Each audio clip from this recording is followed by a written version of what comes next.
रिजा आशी के साथ बैठी बातें कर रही थी कि अचानक घर के दरवाजे पर दस्तक हुई। अम्मी रोशान के साथ मार्केट गई हुई थी। रिदा ऑफिस में थी। इस वक्त कौन है? रिजा ने दस्तक सुनी तो आशी से बोली। वो काफ़ी अचंभे में थी। यार आंटी होंगी, आशी ने कहा। यार अभी अम्मी को निकले तो सिर्फ 10 मिनट हुए हैं, वो इतनी जल्दी वापस नहीं आएंगी। रिजा ने गंभीर लहजे में कहा। अच्छा मैं देखती हूँ। आशी उठी। घंटी लगातार हो रही थी। रिजा काफ़ी झंझलाहट का शिकार हो रही थी। ऐसा लगता है बेल पे हाथ रख के भूल गया है ये इंसान। रिजा को अब गुस्सा आने लगा। आ रही हूँ, सब्र कर लो भाई। ऐसा लग रहा है कयामत आ गई है। आशी ऊंची आवाज में बोलती दरवाजे तक गई। है यहाँ तो कोई नहीं है। आशी ने दरवाज़ा खोला। दरवाजे पे कोई नहीं था। इसने इधर उधर नज़र दौड़ाई पर वहाँ किसी का नाम नहीं था। अचानक इसकी नज़र एक छोटे साइज के गिफ्ट बॉक्स और लाल गुलाबों के खूबसूरत गुलदस्ते पर पड़ी जो वहाँ कोई रख गया था। ये किसने छोड़ा है? आशी ने उठाया और गौर से देखने लगी। चिट भी है। क्या लिखा है? इसने बॉक्स के ऊपर लगी चिट खोली तो इस पे लिखा था, फॉर यू रिजा। इस पे सिर्फ इतने ही लिखे अल्फाज थे। ना देने वाले का पता लिखा था ना नाम। ये किसने भेजा है रिजा के लिए? आशी गिफ्ट को घूर घूर के देख रही थी। वो अंदर आई। रिजा ये किसी ने तुम्हारे लिए भेजा है। आशी ने रिजा को बताया। क्या? आशी। रिजा हैरान थी कि किसी ने इसके लिए क्या भेजा है। यार ये लाल गुलाबों का गुलदस्ता है और गिफ्ट भी है। आशी हाथों में गिफ्ट और फूल लिए हैरानगी से देख रही थी। आशी रिजा के पास बैठी और ढूंढने लगी देने वाले का नाम, पता, सब कुछ। पर आशी मुझे कौन ये सब भेजेगा? रिजा ने परेशानी से पूछा।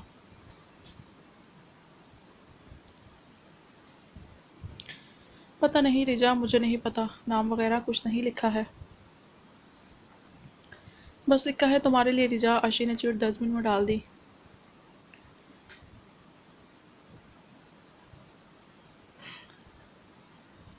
आशी गिफ्ट खोलो। पता नहीं कौन ऐसा बेहुदा मजाक कर रहा है। रिजा ने गुस्से से कहा। इसके साथ आज से पहले ऐसा कभी नहीं हुआ था।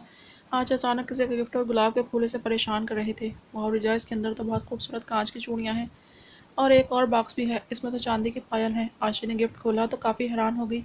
कांच की चूड़ियाँ थी और सबसे बढ़कर चांदी की खूबसूरत पायल थी। आशी का मुंह खुल गया। इसे सब बहुत पसंद आई, लेकिन जिसके लिए भेजी गई थी इसे तो कोई परवाह ही नहीं थी। वो इस कश्मकश में थी कि इसे ये किसने भेजा है। पर आशी मुझे कौन भेज सकता है ये सब? रिजा ने परेशानी से आशी को मुखातिब किया जो बड़े शौक से वो देख रही थी। हाँ पता नहीं रिजा, लेकिन जो भी हो पायल बहुत हसीन है। आशी इसकी बात पे चौंकी। रिजा काफ़ी डरी हुई थी।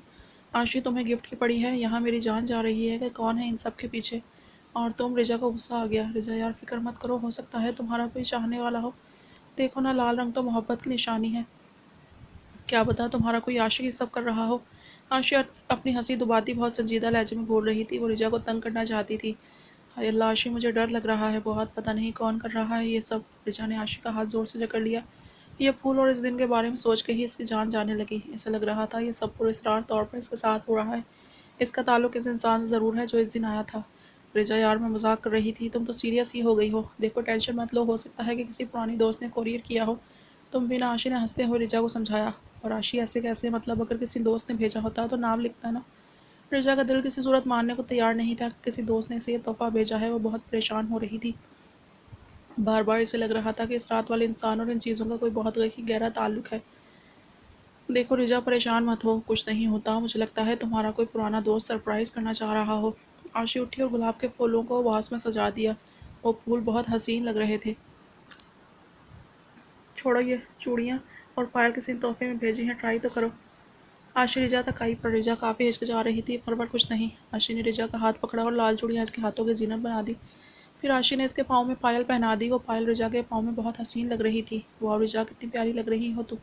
ये पायल तो बहुत हसीन लग रही है तुम्हारे पाँव में, आशी ने रिजा से कहा। रिजा ने चूड़ियों पे हाथ फेरा जो शोर करने लगी। रिजा के चेहरे पर नरम सी मुस्कान आ गई। अच्छा जो भी हो, मैं चाय बना के ले आती हूँ, तुम यहीं बैठो, आशी ने कहा तो रिजा ने सर हाँ में हिलाया। आशी किचन में चली गई। रिजा अभी भी परेशान थी कि यह सब किसने भेजा है, कौन हो सकता है सबके पीछे। अचानक टेलीफोन बजा। रिजा ख्यालों में गुम थी। फ़ोन की आवाज़ से चौंकी। वो उठी और आहिस्ता आहिस्ता चल रही थी। इसकी पायल के छन छन फिजा की खामोशी में खलल डाल रही थी। वो फ़ोन के पास आई और फ़ोन उठाया। इससे पहले कुछ बोलती एक मर्दाना बारोब आवाज़ स्पीकर पे उभरी। कैसा लगा मेरा गिफ्ट? अहद ने मुस्कुराते रिजा से कहा। वो अभी ऑफिस में अपने कैबिन के ग्लास वॉल से बाहर के मंजर देख रहा था। लेकिन इमेजिन रिजा को कर रहा था। चॉकलेट ब्राउन सूट में मलबूस पैंट की पॉकेट में हाथ डाले, ब्राउन बाल माथे पे बिखरे, अपनी ग्रे आंखों में रिजा का हसीन सरापा लिए बस मुस्कुराए जा रहा था। कौन हो तुम और क्यों कर रहे हो ये सब? रिचा की ये बात सुन के टांगे कांपने लगी। किसी लड़की ने इसे ये सब भेजा है? इसने लड़खड़ाती आवाज़ में अहद से पूछा। अहद को इसकी आवाज़ में बहुत ज़्यादा डर महसूस हुआ। अहद की इस बात पे मुस्कुरा दिया। इसकी नज़र क्लास के बाहर थी। वो नीचे आती जाती ट्रैफिक को देखते हुए पुरसुकून अंदाज में बोला, अरे जान फिक्र क्यों कर रही हो? मैं तो तुम्हारा साया हूँ और जहाँ तक बात सब करने की है तो अपने आशिक की खातिर जान ले सकता हूँ। तो ये तो छोटा सा तोहफ़ा है। ये तोहफ़ा कुछ नहीं, मेरा बस चले तो सारी दुनिया की खुशियाँ तुम्हारी इन हसीन पैरों में ढेर कर दूँ जिसमें तुमने अभी वो चांदी की पायल पहन रखी है। अहद मुस्कुराए जा रहा था। अगर आम हालात होते तो वो कब का अहद को पहचान चुकी होती, लेकिन डर के मारे तो उसके हाथ पाँव ठंडे पड़ने लगे। तुम्हें कैसे पता? ये सब? रिजा ने घबराहट के मारे टूटे फूटे अल्फाज इस्तेमाल किए। मेरी जानम, मैंने कहा ना तुम्हारा साया हूँ, तुम्हारी हर छोटी छोटी खबर है मुझे। तुम उस दिन शादी में भी थे ना? रिचा को शक हो चुका था कि ये वही इंसान है जिसने इस दिन इसे छुआ था। वो कुछ बोलती कि अहद ने इसकी बात काटी। हाँ, मेरे अलावा तुम्हें छूने की कौन हिम्मत कर सकता है? रिजा काफ़ी डर चुकी थी। इसके आंसू खुद ब खुद निकलना शुरू हो चुके थे। अहद को इसका रोना महसूस हुआ। और हाँ, अपने आंसू ज़ाया मत करो और रोना बंद करो। अहद घबराया। रिजा ने फ़ौरन आंसू साफ किए। वो फ़ोन रखने ही वाली थी कि अचानक अहद की आवाज़ उभरी।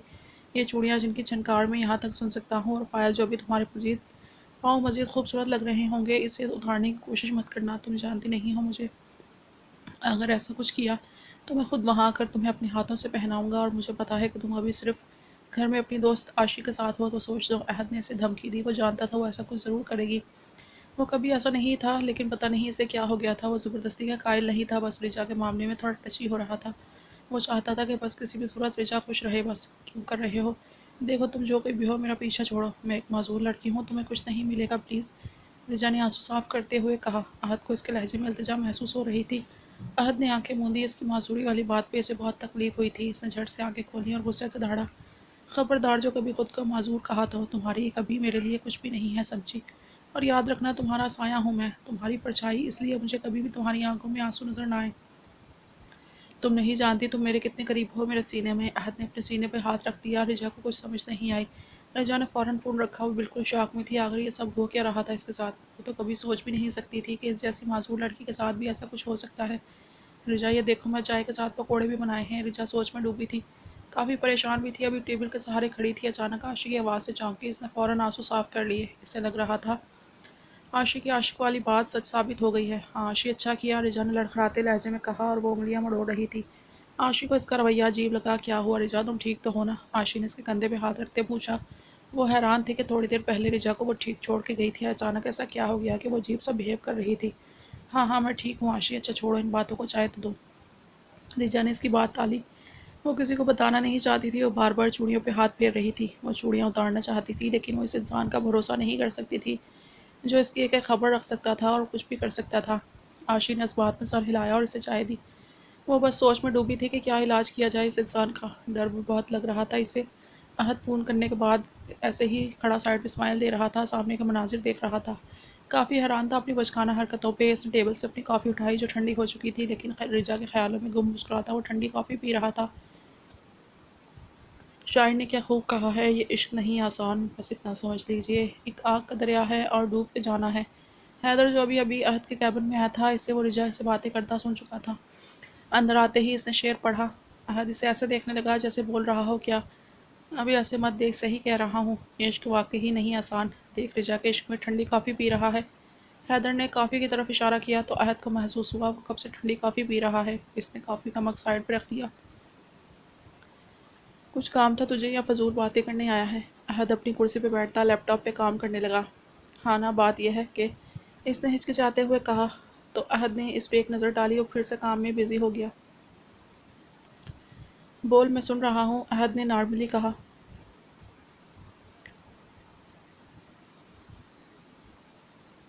अब इसे तो साइड कर दे, अब मेरी बात सुन। हैदर ने झिझला कर लैपटॉप साइड पर किया। अहद ने इसे बेजारी से देखने लगा।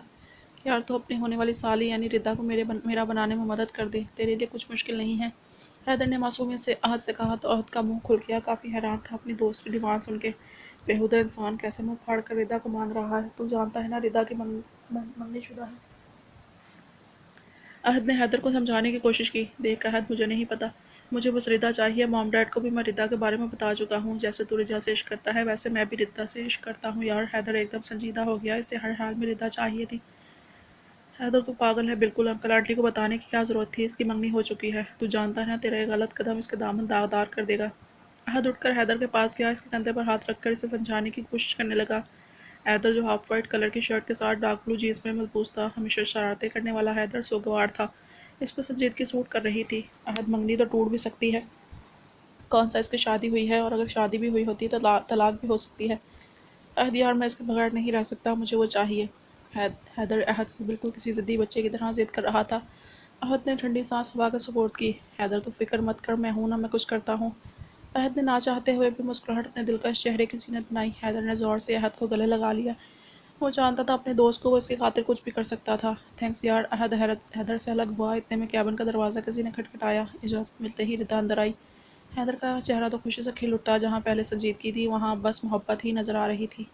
आइए मिस रिदा। रिदा को हैदर अहद ने कुर्सी पर बैठने का इशारा किया। रिदा बैठ गई। अहद अपनी चेयर पर वापस बैठ गया। हैदर भी रिदा के साथ वाली चेयर पर बैठा था। सर ये फाइल साइन करवानी थी। रिदा ने एक फ़ाइल अहद के सामने की।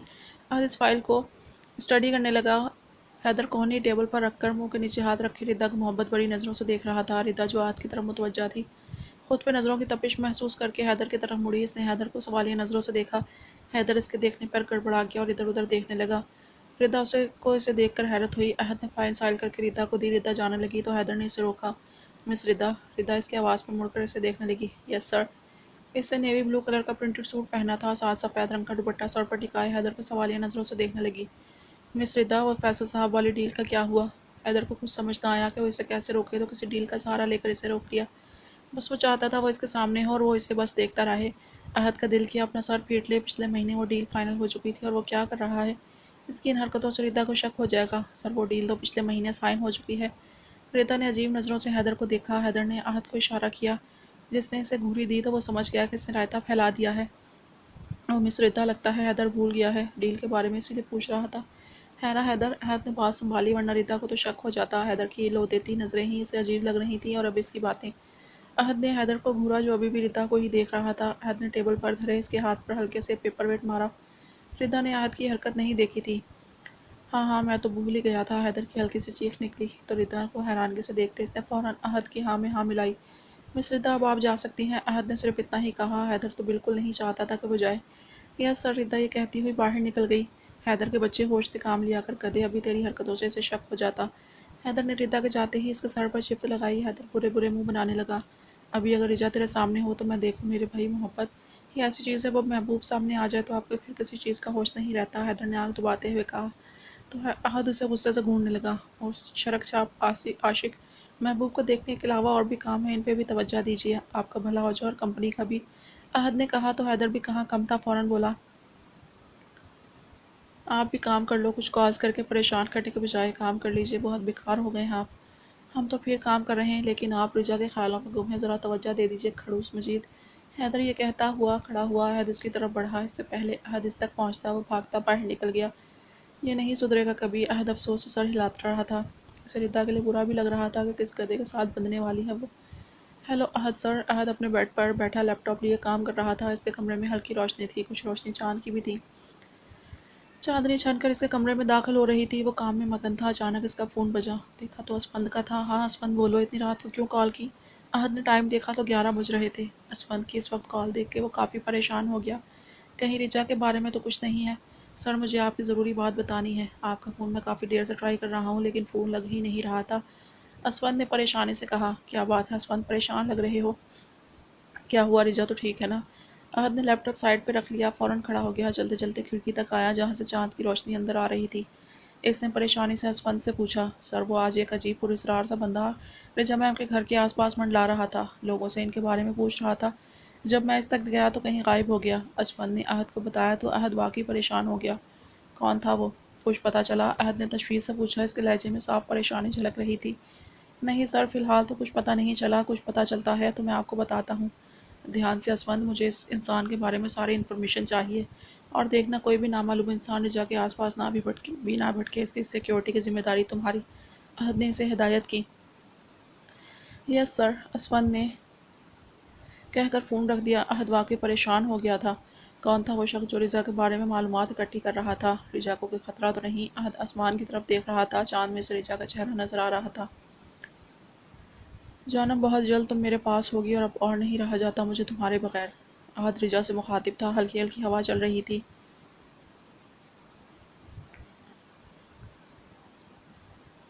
अहद के बाल उड़ रहे थे। इसके दादाजी भी इससे कटे कटे रहने लगे थे। दादी ने शायद इस रिजा के बारे में सब बता दिया था। वो जानता था कि वो दादाजी को मना ही लेगा, लेकिन अभी इसे सिर्फ रिजा की टेंशन से ऐसा लग रहा था कि कुछ तो गड़बड़ है। कौन था वो? रिजा को नींद नहीं आ रही थी। रात के 11 बज रहे थे। वो घर के छोटे से सहन में खड़ी थी। हल्की हल्की हवा चल रही थी। इसके काले बाल बार बार चेहरे पे आ रहे थे। वो बार बार इन्हें झटक रही थी। सफ़ेद पटियाला शवाल पे सफ़ेद ही कुर्ती पहने, सफ़ेद दुपट्टा गले में डाला हुआ था जो हवा में लहरा रहा था। सफ़ेद कपड़ों में वो इस हसीन चांदनी का हिस्सा लग रही थी। वो अभी भी इसी ख्याल में गुम थी कि इसे गिफ्ट्स भेजने वाला शख्स कौन था। वो काफ़ी गुमसुम थी। रिदा ने पूछा तो इसने सर दर्द का बहाना गढ़ दिया। इसने किसी को कुछ नहीं बताया था। इसने चूड़ियों को हाथ से छुआ। इसे इंसान पर बहुत गुस्सा आया था। इसने गुस्से से चूड़ियाँ उतारी और ज़मीन पर ज़ोर से दे मारी। चूड़ियाँ चकनाचूर हो गईं, लेकिन वो पायल जो इसके पाँव की जीनत बन चुकी थी, इसके बारे में भूल ही गई। आखिर क्यों कर रहा है वो इंसान ये सब? रिजा मुसलसल बड़बड़ा रही थी। परेशानी से इसकी जान जा रही थी। उंगलियां मरोड़ती वो सोच रही थी कि आखिर इन इंसान का मकसद क्या है। तुम्हारी मोहब्बत में जानम। रिजा अपने ख्यालों में गुम थी। अचानक अपने पीछे वही बारोब मर्दाना आवाज़ सुन के इसके तो ऊपर सांस ऊपर नीचे की नीचे रह गई। आहत को जब से असफन ने इस नामालूम इंसान के बारे में बताया था, वो बहुत बेचैन हो चुका था। नींद इसे आ नहीं रही थी। इसका दिल रिजा को देखने का कर रहा था। दिल की आवाज़ पर लब्बैक कहता वो तैयार हो गया। ब्लू जीन्स पर ब्लैक हुडी पहन ली और गाड़ी लेकर रिजा के घर की बाहर आन पहुंचा। वो जल्दी से अंदर कूदा। अचानक दूसरी तरफ से किसी की बड़बड़ाहट की आवाज़ सुनाई दी। वो इस तरफ चला गया। देखा तो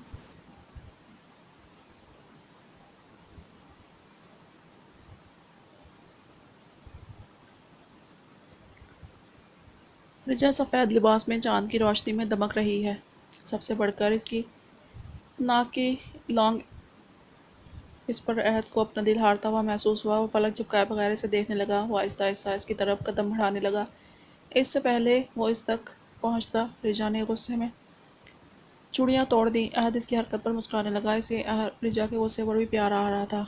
रिजा ने इसकी आवाज़ सुनी। इससे पहले वो चीखती, अहद ने इसके लबों पे हाथ रख दिया। रिजा की तो जान ही निकल गई इसके छूने से। उसे ऐसा महसूस करते रिजा के जिस्म में सनसनाहट हुई। इसकी आंखों से आंसू निकलने लगे। आहत का एक हाथ इसके होंठों पे और दूसरे से इसने रिजा की कमर जकड़ रखी थी। रिजा इसके हिसार में चिड़िया की तरह फड़फड़ाने लगी। मैंने कहा था ना अचानक चूड़ियाँ मत उतारना, लेकिन तुमने तोड़ ही दी। Very bad.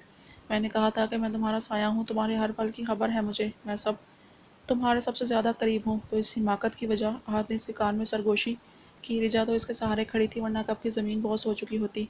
रिजा की आंखों से आंसू निकल रहे थे। आहत ने इसकी तरफ देख के इसे कहा, हाथ हटा रहा हूँ मैं। अगर तुम चीखी तो तुम्हारे लिए ही मसला होगा। समझ तो रही होगी तुम। आहत ने इसे कहा तो रिजा ने नफ़ी में सर हिलाया, जैसे कह रही हो कि नहीं बोलूँगी। आहत ने मुस्कुराकर इसके लबों से नरमी से हाथ हटाया। कौन हो तुम? क्यों पड़े हो मेरे पीछे? देखो प्लीज़, ये सब बंद कर दो। गलत है ये। मैं तुम्हारे आगे हाथ जोड़ती हूँ। रिजा अभी भी मुकम्मल इसके हिसार में थी। रिजा ने रोते हुए कहा। इसने हाथ जोड़े तो आहत ने हाथ से इसके हाथ नीचे किया। ऐसा मत करो मेरी जान, मुझे तकलीफ़ होती है। तुम रोती हो तो ठीक है, अभी जा रहा हूँ, मगर याद रखना तुम सिर्फ मेरी हो। खुद को तकलीफ़ देना बंद करो और अपना ख्याल रखना। अहद इसके बाल जो बार बार उठ के चेहरे पे आ रहे थे, इन्हें हाथों से पीछे करने लगा। इसने रिजा के आंसू साफ किए और नाक की लौंग को छू कर पीछे हो गया। इससे पहले वो जज्बात में बहकता और कुछ गलत कर बैठता, वो जाने लगा। रिजा तो बस बेहोश होने वाली थी। अचानक एक मर्द इसकी ज़िंदगी में आंधी तूफान बन के आया था। और मेरी बात याद रखना कि तुम सिर्फ मेरी हो। अहद ने यह कहकर दीवार फलांगी। रिजा बहुत हैरान थी कि वो इंसान ये भी कर सकता था। वो थर थर काँप रही थी। ये सोच इसे खाए जा रही थी कि आखिर वो है कौन जो इसे अपना साया कहता है। इसकी खुशबू और आवाज़ तो इसने जानी पहचानी थी, लेकिन रिजा को याद नहीं आ रहा था कि वो आवाज़ इसने कहाँ सुनी है।